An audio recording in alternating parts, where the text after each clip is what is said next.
আসসালামু আলাইকুম, সবাই কেমন আছেন? তো এই হচ্ছে গিয়ে আমার কোয়েল পাখি। আজকে একটা পাখি অসুস্থ হয়েছিল, তো ওকে একটু জবেহ করছি, কারণ বেশি অসুস্থ হয়ে গেলে মারা যায়, তো এর জন্য জবে করে ফেলছি। তো কি করার আর, অসুস্থ হইলে দেখি পাখিটা কতটুকু হয় গোস্ত। একটুখানি ছোট ছোট পাখি তো। এই যে পাখিটা দেখতে দেখা যাইতেছে অনেক বড়, আসলে না। এই যে ছোট ছোট পা, দেখেই ভাবতেছেন। এখনো পরিষ্কার করি নাই, করব।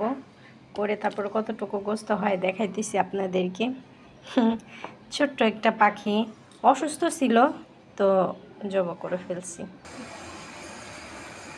তো এই যে এতটুকু হয়েছে গোস্ত, একবারও কম, একবার একটুখানি হয়েছে। এই তো। আর এই যে একটা ডিমও হয়েছিল, ছোট্ট ডিমটা, মানে এইটা ডিম দিত, বড় বড় ডিম দিত পাখিটা। তো এই অবস্থা এতটুকু গোস্ত হয়েছে।